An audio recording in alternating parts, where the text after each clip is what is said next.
హల్లెలూయా! దేవునికి స్తోత్రం. దేవుడైన యేసుప్రభు వారు ఈరోజు మనకు పరిశుద్ధ గ్రంథం నుంచి ఇస్తున్న వాగ్దానము 60వ కీర్తన 12వ వచనం. దేవుని వలన మేము సూర్యకార్యములు జరిగించెదము.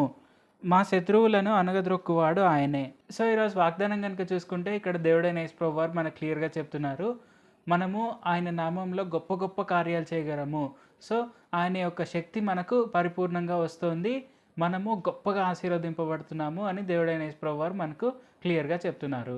సో, ఇది మనం అందరము రిసీవ్ చేసుకొని ఆయన ఇచ్చే ఆ గొప్ప వాగ్దానాన్ని అంటే ఆ గొప్ప శక్తిని మనం పొందుకుంటూ దేవుడైన యేసుప్రభు వారు ఆయన నామం యొక్క యాక్సెస్ మనకి ఇచ్చారనేది మనం గుర్తించి ఆయన నామాన్ని ఉపయోగించి మనము గొప్ప గొప్ప శూరకార్యాలు చేస్తూ ఈ భూమి మీద అనేకులను ఆయన వైపు త్రిప్పుతూ మనం ముందుకు సాగాలి. మనల్ని ఇంటరప్ట్ చేయడానికి ఎవ్వరూ లేరని దేవుడైన యేసుప్రభు వారు చెప్తున్నారు. ఎందుకంటే మనము శత్రువులను మన కాళ్ళ క్రింద అణగద్రొక్కిస్తున్నారు దేవుడైన యేసుప్రభు వారు. కాబట్టి మనము భయపడక మనకు ఎటువంటి అగెయిన్స్ట్ ఏది లేదనేది మనం గుర్తిస్తూ మనకు దేవుడైన యేసుప్రభు వారి నామం ఉంది. అంతకంటే ఇంకా గొప్పదేది ఉండదు. సో, ఖచ్చితంగా మనకు అంత గొప్ప నామం ఉంది అనేది మనం గుర్తించి మనము ఆయన నామం పేరిట గొప్ప గొప్ప అద్భుత కార్యాలు చేస్తూ సూర్యకార్యాలు జరిగిస్తూ ముందుకు సాగాలి. ప్రార్థన చేసుకుందాం. పరిశుద్ధ జీవాధిపతి జీవంగల దేవా యేసయ్య, ఈ వాగ్దానాన్ని ఇచ్చినందుకు మీకే వందనాలు తండ్రి.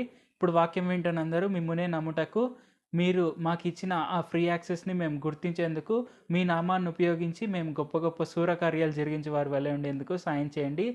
సాతాను మా కాళ్ళ క్రింద శీఘ్రంగా చితక తొక్కించినందుకు వందనాలు తండ్రి.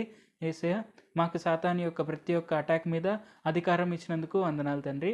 యేసయ్య, మేము పూర్తిగా మీ నామాన్ని ఉపయోగిస్తూ మీ నామ ఘనతకారకులుగా ఉండేందుకు సాయం చేయండి. నజరేయుడైన యేసు నామములో ప్రార్థిస్తున్నాను తండ్రి. ఆమేన్. Thank you Jesus. దేవుడు మిమ్మల్ని ఆశీర్వదించను గాక.